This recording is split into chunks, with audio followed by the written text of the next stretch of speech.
I love him, but every day I'm learning.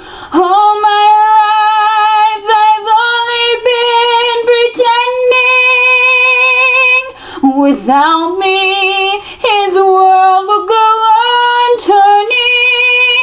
A life that's full of happiness that I have never known.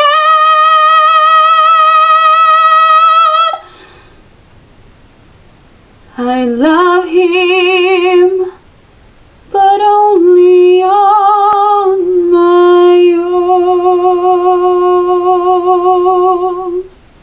Hey everybody, Robin with a Y here, and I just love musicals. I got into the musical spirit this week, which is why I sang for you right at the beginning. I apologize if you didn't like it, but if you did like it, I'm going to be singing again at the end of the video to say goodbye. My two favorite musicals are The Phantom of the Opera and Les Miserables, which isn't very unique because they're the two most popular musicals like ever. I was realizing there were a lot of similarities between the two, so I thought I'd share with you guys what I found and give my opinion on them. Okay, go! Okay, so both musicals are the longest running musicals at both Broadway in New York and West End in London. In London, Les Mis is #1 longest running musical, with Phantom of the Opera being second.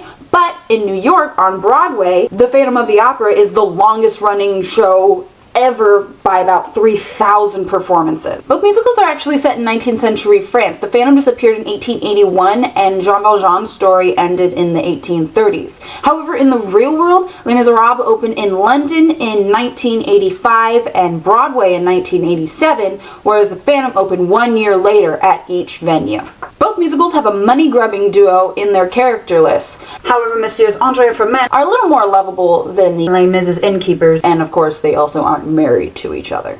Both the Phantom and Valjean are hunted down over the course of the musical, but ultimately get away. Of course, Valjean was only an escaped thief looking for acceptance from God, and the Phantom was a little bit of a serial killer. Both stories have lesser female characters who are jealous of the attention that the lead female character is getting. In Les Mis, Eponine wants to get the romantic attention that Marius is giving to Cosette, but Carlotta just wants all the attention from everyone. Both plots feature a young girl who's sent to live with a grumpy old woman and her daughter after her only parent dies of an illness and then ultimately gets taken under the wing of a man she doesn't even know.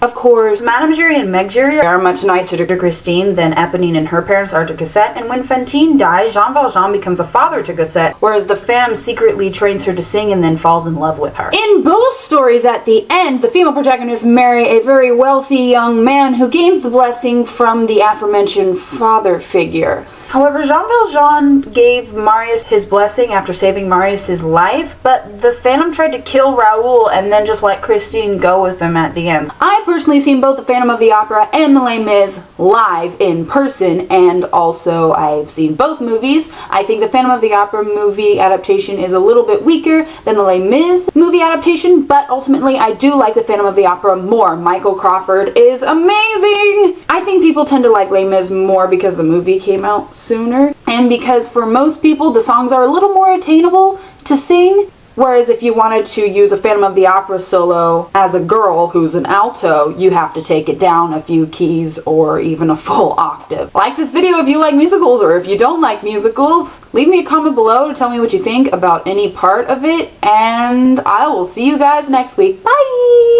Too many